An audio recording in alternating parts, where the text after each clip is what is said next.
This man went from the last pick in the draft, Mr. Irrelevant, to leading the San Francisco 49ers to the Super Bowl in just 2 years. Out of Iowa State, an absolute legend. Ladies and gentlemen, Brock Purdy. Yeah!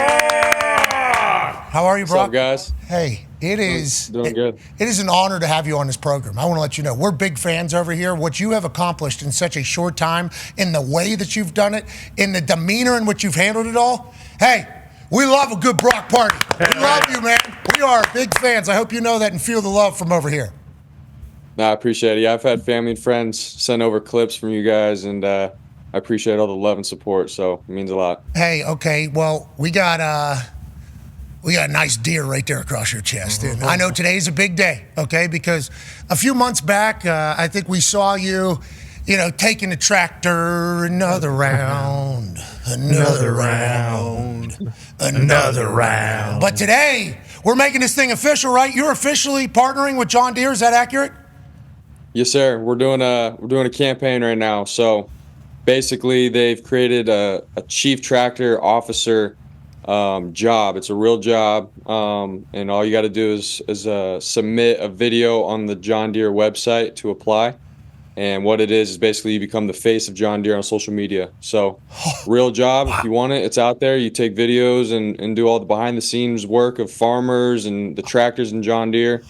You do the dirty work, so it's a real thing. CTO's trying to get knee-high by the 4th of July. That's right. That could be you. I mean, what a gig. This sounds like a dream for somebody. Numerous people that I know are going to try to get it. Actual job, actually being paid. Yes, sir. Yeah, it's a real job and everything. So it's I think it's a year contract, but, dude, you get to go around the whole country and live the life. So as we know, though, every contract's day-to-day. That's right. Every contract's day to day. You got to put your best foot forward every single day and continuing to prove it and earn it. Shout out to you and shout out to John Deere getting it, by the way. Shout out to John Deere. They always do. That's awesome. And we're big John Deere fans as well. This is almost we're climaxing as this entire conversation is going. Let's talk about you now and the reason why John Deere wants to partner with you. And we saw you, I think, on First Take last week, and it didn't work because you didn't have any service. You're out in the middle of the field. But I think it was with Toyota or Honda. What was it? Toyota, yes, sir. Okay, so Toyota, John Deere, I assume there's going to be others. And this is something that happened with Russell Wilson years back because he was a fourth rounder. So his contract, obviously, nowhere near the same as other people. What you are getting paid, because you're a seventh round pick, Mr. Irrelevant, versus what every other starting quarterback's getting paid, we're happy to see you getting your cash, okay? Happy to see that. Yeah, bro. Now, with that being said, why do you think you were able to just kind of drop in there and figure it out? Shanahan's offense is obviously a lot. There's a lot of things going on, a lot of things happening. There's number 3 overall picks that couldn't handle that offense. There's other people that haven't been able to handle that offense. You come in here and you're the most efficient, seemingly quarterback that Kyle Shanahan has ever had in the offense. Why do you think that's the case, and why do you two seem to have it down? And why does that offense hum whenever you're in there, you think, Brock? Man, I mean, it's not all me. I've had really good coaches around me, like Greasy and Kubiak. Those guys, they from day one, they invested their time to teaching me. So that's first. But other than that, man, it's just been it's a grind of studying. It's like another language with this offense, and you can never be too familiar with it. Like, it's always going to be where you have to continue to learn it and grow with it. But I don't know. Shanahan's just been able to break it down to me, and for me, I've learned so much just in football in general, just how he thinks and processes things, and so we've clicked in that regard. And then obviously, I just go out there. I try to keep it simple for how complicated the offense is, and distribute it to the guys that are all around me. I got dudes around me, so put all those things together and you have some success. Well, the dudes around you, and as you continue to chat here, you do look like a 12-year-old. I mean, a little bit. This baby face, this baby face is phenomenal. I look like I'm 50. I have looked like I'm 50 since I'm like 15. You have the opposite thing kind of taken over. As you get older, you're looking younger. But when you talk about the dudes around you, that's kind of been held against you. And have you heard all the noise and all the chatter about how they judge you? And I think our big takeaway is, like, not only is he Mr. Irrelevant, so let's not even, that conversation's done, whatever. Greatest Mr. Irrelevant of all time. Not even a question. But you're a rookie handle in business. It's like this is a young quarterback doing things, going into big games and operating at a high level. And then second year, you back it up yet again. But you still have a lot of people just burying you on a regular basis. Do you hear that?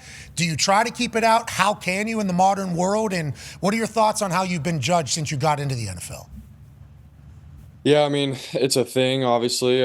It's part of the sport, and I'm not saying, oh, woe is me or anything like that. I mean, it's part of it, man, and people are always going to have a talking point, and that's fine. But for me, man, all I care about is the respect with the guys in the locker room, with the coaches, the staff, the organization, and they see, how I handle business here and how I perform in games and what's on the film rather than just feelings and opinions and emotions.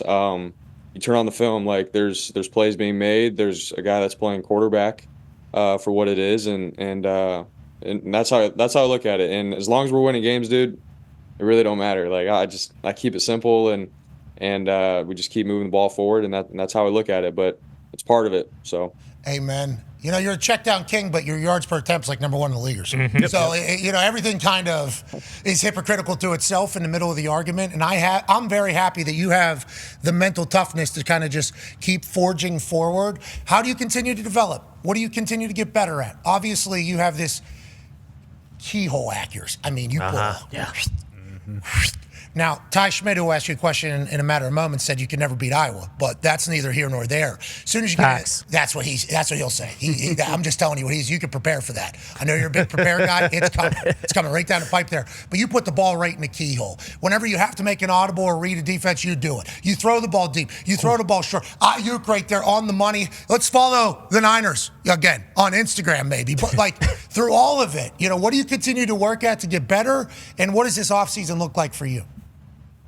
Yeah, I mean, it's an evolution, just with your body in the NFL. I mean, there's obviously continue to work on my arm and just mobility with my body and self and maybe just get a little bit more agile with speed and all that. But physically, there's always going to be more room for improvement. And so that's where I'm attacking this offseason. And then just the playbook, like I said, man, it's something that you got to continue to study and work at and to get better with how Kyle sees the game, man. If you're on point with who's calling the plays and why he's calling them, then I feel like, our relationship can continue to grow, and then we can really be a dominant force in this league. So that's where I'm at. You can never get comfortable in this league. You'll get exposed real quick. And so it's always, finding that chip on your shoulder and continue to push. So that's where I'm at. Yeah, Niners faithful is going to be pumped to hear that, obviously. Everything you've done since you've gotten the job as a starting quarterback for the Niners has just been like, that's what we're looking for. As a young buck, especially one that doesn't have a lot of money, I think you have money. You're paid very well. I get it. But I think you're splitting roommate. You have a roommate, splitting lease and everything like that. As this young guy, has it been tough in that locker room full of dudes as a quarterback to be the leader? Because a quarterback, you're immediately put in a leadership role. You're the one who has to tell the plays. You're the one that has to get on people's ass. We saw you get a little fiery. I think George Kittle even told us, I saw Brock, get after a couple people, and George was like, I need to see that. That is what I need to see. Has it been difficult to be a guy that just wants to make team, guy that's not been really handed anything, and then all of a sudden it's like, hey, we need you to be a leader of adults here. Not just adults, some of the highest paid guys at almost every single position. Has that been an easy transition for you, and how do you handle all of that? I mean, since I got here day one, it's been about, how can I, show these guys that I can play and earn their respect and not come in with a puffed out chest saying I'm the guy, follow me. It's been a process. It was obviously came in as a third guy, then the backup, and then starter. So, but how I've handled my process hasn't changed, and I think the guys respect that. And I'm a guy that wants to help serve this team and help win at all costs.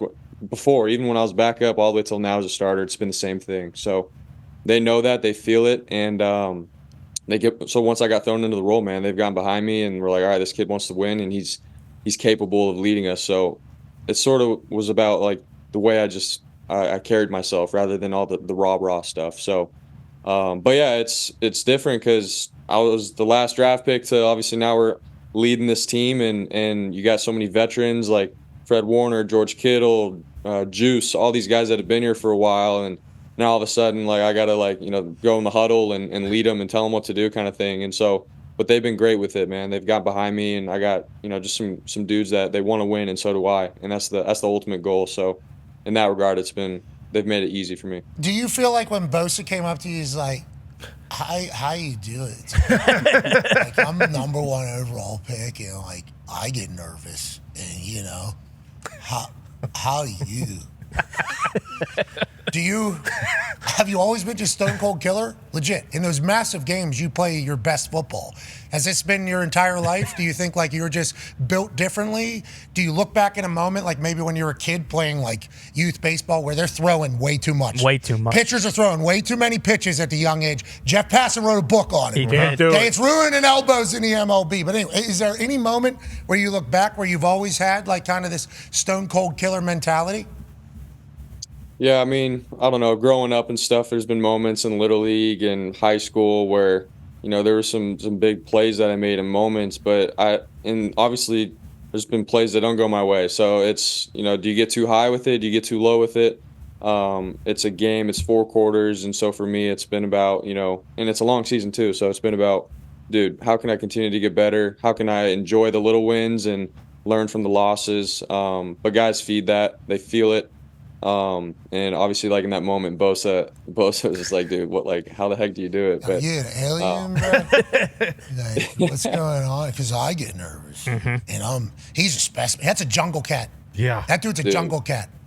Dude, different. Day one, I got here my rookie year, and everyone's like, bro, just wait till you see Bosa come in and report. And I'm like, all right. He came walking in, I was like, oh my gosh, I've never seen someone that big. Never seen a human built like that. Yeah, like my first day in the building, I saw Robert Mathis, shirtless, headphones in, jumping rope, and he didn't break a skip for 15 minutes straight. I'm like, what's wrong with that? Hey, I'm in the same team as that guy. I don't know if that's necessarily the right moves in this all. Ty Schmidt has a question for you, Brock. Yeah, Brock, Pat mentioned it. I'm an Iowa grad, so, it pains me. Listen, it's really cool seeing what you've done with the Niners, but it does pain me a little bit knowing that you were never able to beat Iowa. And, people are always going to bring that up. They're always going to talk about that. No matter how many Super Bowls you win, no matter what you do, people are kind of always going to point to that and say, hey, this guy could never beat Iowa. But Brock, I don't think that's true. I'm just saying. I don't think they're going to bring it up. I'm just saying. I definitely will. So while I love gassing you up and watching you play, I will always be talking about that. But that's neither here nor there. I am curious, though. Playing all those games at Iowa State, now with the draft, a lot of people are talking about how if you're not one of those, top 10 guys, how important it is that you play all those games as opposed to some of these guys who are getting drafted high and they might need a year or two to kind of develop before they're actually ready to play. Because you started so much, how much do you attribute that to your success and being able to, when you were called upon that first year, just jumping right into things and no moment was too big and you were kind of just ready to go right away? Yeah, it's huge. Just the reps that you get, the defenses that you see, just all of it, the moments that you're in from the beginning of a game to the end or a 2-minute drill, all that stuff, man. I think it's crucial just in terms of development. Seeing a defense and being able to handle the pressures of success during a year, the losses, all of it, man. There's so much that goes into playing this position at quarterback. And so, when I got thrusted in the role, yes, we're in the NFL, it's on another level, and I'm not taking anything away from that. It's legit and it's real. But I sort of sunk back into, all right, dude, I played 4 years of legit Power 5 football, and, I faced a lot of things, and I could go back to those experiences and be ready for, big games and stuff in the NFL as well. But I think it's huge for development, man. You see guys leaving early and stuff, and I'm not taking that away from them. But guys that see a lot of football and play and develop, I think can translate to the NFL and be ready to play quicker. So don't you think it helps immensely whenever you have a bad couple weeks too, getting out of a drought, having enough self-belief that you can get out of it? Because last year, Debo out, Trent out. Right, Cleveland, and then that was when they started killing you. This is what we thought Brock was. This is what all the scouts were saying that Brock was. But then all of a sudden you flip a switch on the other side of it. It's that doesn't define me. Just because I had a couple weeks where I wasn't necessarily throwing the ball as perfect as I had, I'm going to be able to bounce back. Do you think that's because of how much football you played in the past? 100%, man. If everything's going perfect, from college to the NFL, you're winning all these games, man. I think it's easier to, get away with some things. But dude, if you go through stuff and you have some adversity in your life and then you face that 3-game losing streak that we had or whatever, that's when the real person of you comes out and people really see you for who you are. So I think it's crucial, man, to go through some adversity and be able to rely and go back to that down the road, and I don't know, man, it just shapes you. It helps you, no matter what people say. Shout out to the Hawkeyes, I guess. Yeah, absolutely. Faced a lot of adversity. I would say. That's right. I didn't even think about that until we kind of pieced it together. Bingo. You're welcome. You're welcome, Brock. Yeah, I'm sure. Hey, I'll pray for you Hawkeyes, man. That's all I gotta say. Get on that John Deere and pray to the heavens that the Hawkeyes can get a first down maybe next year. That'd be great. Tone has a question for you, Brock. Yeah, Brock, I don't think your athleticism is talked about enough. Why is that? Well, I'm not sure if you know, but you have the same 10-yard split as Christian McCaffrey. Whoa. Okay? He plays on your team. Not sure if you know him. He's really athletic, so that means you're really athletic. And then in that Lions game, you just took over with the feet. Have you thought about throwing for 4,000 and rushing for 1,000 as well this season? Like, why we need to get out of the pocket a little bit more, don't you think? Yep.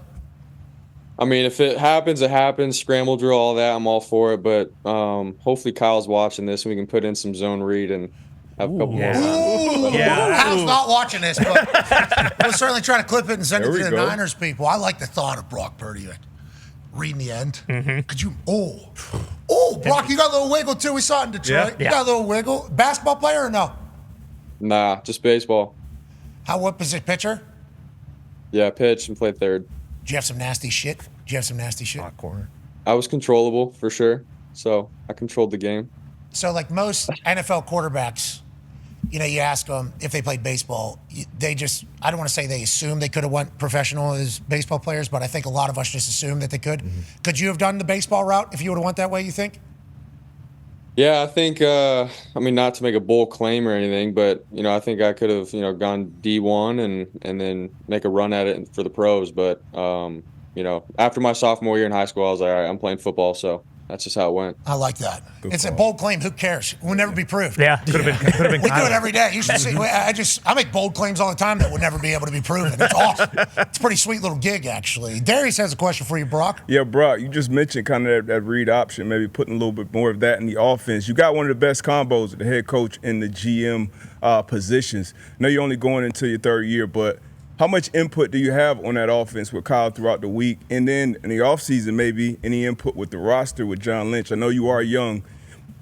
Top receiver, one of the most coveted receivers right now with Aiyuk. Obviously some things going on. So any input there on those regards to the offense and obviously the roster? Yeah, I mean, to answer your first question, just, as I've played more and more, that he asked me, like what I'm comfortable with and what I'm not. But, man, at the same time, I'm still learning. And so he just comes to me, obviously puts in the offense through the week, and I'm all for it, and I'm all ears, and I'm learning.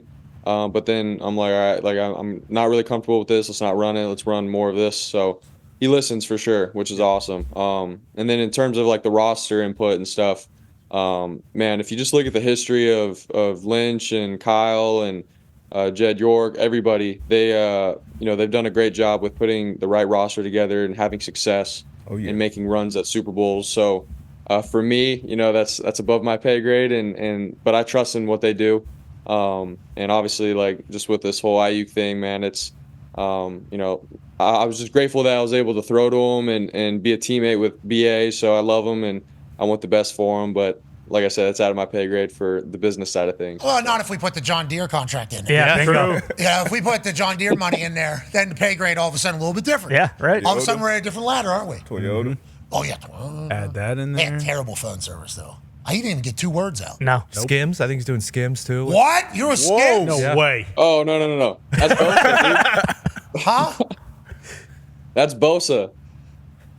That's smart not to Skims? do that. Yeah, if Bosa's doing that, it's smart not to get in that game. probably. In the same locker room, because we're already talking about that entire thing. I do appreciate, though, that, you're like, hey, I'm still very young trying to learn this. I have to be a leader. That's a lot of delicate balances, politically, behind the scenes, in the locker room. Got to make sure everybody has balls, because you talk about all the weapons you have. Got to make sure everybody's happy and keep them happy and everything like that. You're doing a fantastic job.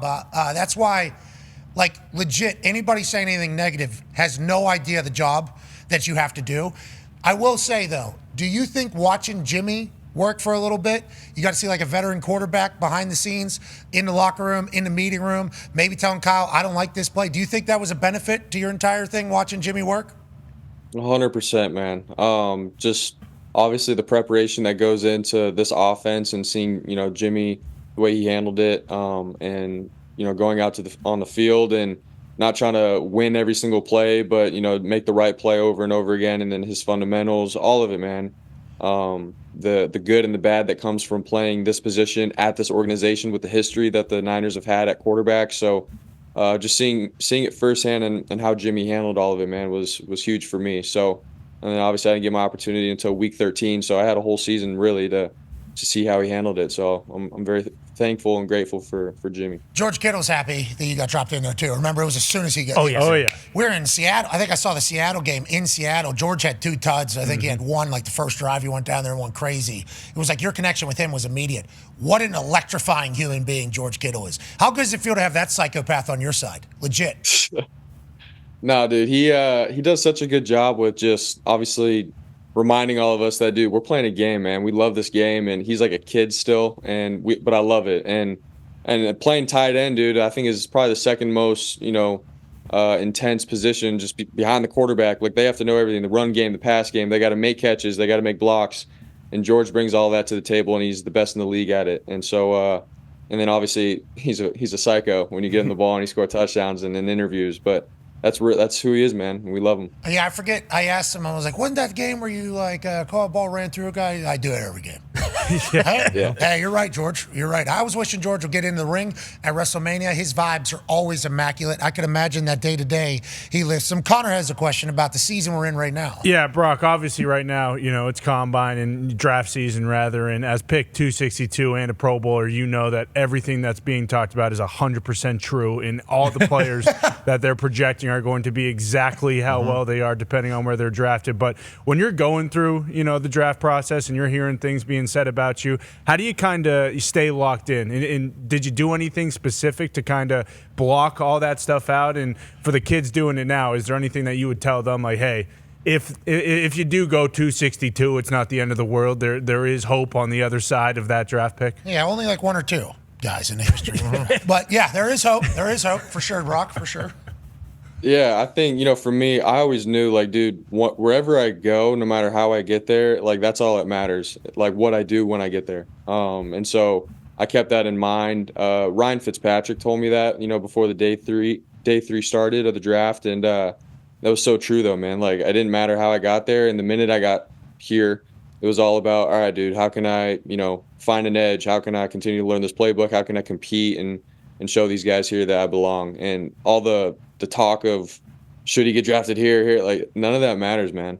What matters is when you get here and you make the team and you win games. And that's how I've looked at it, even before I got drafted, and that's how I still look at it. So. Yeah, once you get in the building, you have an opportunity. Now, there's certainly a head start if you're drafted early. Yeah. The bank account, the house, the car, the setup, But none of them are driving John Deeres to work. That's right. It's a little different down there at 262. I think I saw a video, probably the commercial shoot for John Deere that you're definitely, unless you're just driving around a fucking tractor around San Francisco.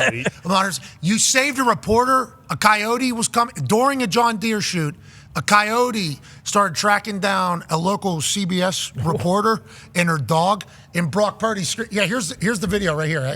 It's a photo. They spell your name wrong on the right corner. Prudy's new gig. Don't love that. Back on his tractor, but this lady right here, I watched this video this morning. She said, I just happened upon Brock Purdy and a couple offensive linemen and John Deere tractors in the middle of San Francisco. And then funny story, I was walking my dog away and I hear Brock Purdy yell, "Coyote!" I turn around. Biggest coyote I ever seen was stalking me and my dog or whatever. You saved a life. You saved a dog. You shot a John Deere tractor commercial in San Francisco. You're pick 262, leading a team to the Super Bowl in your second year. You're a magic man, Brock. Keep going, brother. We appreciate the hell out of you. Appreciate you guys. Yeah, I can't believe that was a real thing, but yeah, she walked by and then sure enough, she said she's a news anchor, and I was like, dude, I just saved a news anchor's life from getting eaten by a coyote, but it's real, man. I can confirm it. So she said that coyote was like the biggest. She said like big ass. I didn't know San Francisco had coyote. What the hell's going on over there? I didn't either, dude. We're shooting this commercial by a hill on the outside of the city, and I see this thing, trotting by, and it had a long tail. I was like, bro, it looks like a mini wolf. And sure enough, no one was gonna scream, and I was like, all right. And so I screamed, and I was like, yo, there's a coyote, and that thing went running off. But yeah, it could have been an ugly day on the shoot, but we saved her. Hey, that's Brock Purdy football. That's right. That's Brock Purdy football out there. Purdy. Hey, we appreciate the hell out of you, man. Enjoy OTAs and congrats on the John Deere deal. Let's find a CTO. Yeah. Yep. That's right. Let's find it. I appreciate you guys. Thanks for all the love and support too. Hey, here's him getting into his tractor. Oh, I love it. Hey, hey, you're dressed. You know you look like every time you put something on to go to the game or just walk about life, you know everybody's going to be like, look at this basic-ass accountant about to go for 300 yards against your beef. You know that? You know that, Brock? Yeah, no, it's a thing, but I love it, dude. It's a good little mantra. Look how cool you look, just walking in and out of like some professor's class, just walking into a stadium, about to hang 400 yards on your team, and I'm going to walk out of here and hop in my John Deere tractor. Amen. We appreciate the hell out of you, brother. Ladies and gentlemen, Brock Purdy. Congrats, buddy. Yeah, bro. I love that man. Yeah. What a beast.